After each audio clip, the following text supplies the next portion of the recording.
Alors ce qui m'intéresse ce matin, c'est que vous travaillez en ce moment sur le virus. Nous sommes d'accord. Je travaille, mais pas forcément au labo, puisque on travaille sur ordinateur avec un collègue, et puis c'est tout. On n'a pas d'expérience, on peut dire, mais l'expérience vient de la maladie elle-même, de toutes les mesures qui sont faites actuellement dans les laboratoires sur les patients. Et vous êtes arrivé à certaines conclusions. Alors, nous sommes arrivés à la conclusion qu'effectivement, il y avait eu une manipulation au sujet de ce virus. C'est-à-dire? Eh bien, qu'une partie, je ne dis pas le total, n'est-ce pas, mais il y a un modèle qui est évidemment le virus classique, et là c'était un modèle surtout venant de la chauve-souris, mais à ce modèle, on a par-dessus ajouté des séquences notamment du VIH, le virus du sida. Mais quand vous dites on a ajouté, qui a ajouté? Ah, moi je ne sais pas. Mais c'est pas naturel, c'est ce que vous voulez dire? Non, ce n'est pas naturel, c'était un travail de professionnel, un travail de biologiste moléculaire. C'est un travail très minutieux, on peut dire d'horloger, on peut dire au niveau des séquences. Mais dans quel but?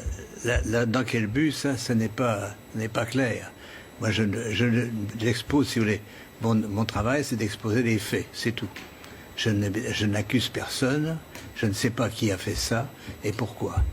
La possibilité, c'est peut-être que ils ont voulu faire, on ne sait pas, on a voulu faire un vaccin contre le sida. Donc on a pris des petites séquences du virus et on les a installées dans la séquence plus grande du coronavirus.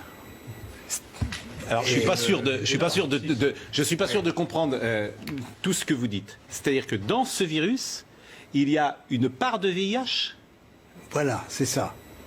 Le matériel génétique du virus est un long ruban d'ARN, n'est-ce pas? Comme de l'ADN, mais c'est de l'ARN. Et dans ce long ruban, à une certaine place, on a fixé des séquences petites de VIH. Mais ces séquences petites ne sont pas petites pour ne rien vouloir dire. Elles ont la possibilité de modifier, par exemple, ce qu'on appelle des sites antigéniques. C'est-à-dire, si on veut faire un vaccin, on peut très bien modifier la protéine qui est exposée pour le vaccin par une petite séquence venant d'un autre virus. Mais vous êtes certain de ça? Parce qu'on a dit que le bruit a couru, que c'était d'une origine humaine, finalement. Et ça a été ensuite réfuté par la plupart des autorités scientifiques, quand même. Il y a quand même une volonté d'étouffement, si vous voulez. Les travaux, nous ne sommes pas les premiers. Un groupe de chercheurs indiens, très, très renommés, avait publié la même chose. On les aura forcés à rétracter. Et on les a forcés comment? C'est-à-dire, c'est annulé. Il y a, si vous regardez leur publication, vous avez une grande bande annulée parce que... Mais ce que vous dites là, la plupart des scientifiques disent le contraire, hein, quand même. De moins en moins. De moins en moins. Si vous voulez, ceci est arrivé au début de cette année et on voit de plus en plus de travaux qui suggèrent. Mais moi, je suis, on peut dire, hors d'âge. Je suis prix Nobel et je peux travailler librement. J'ai donc aucune pression sur moi qui peut agir.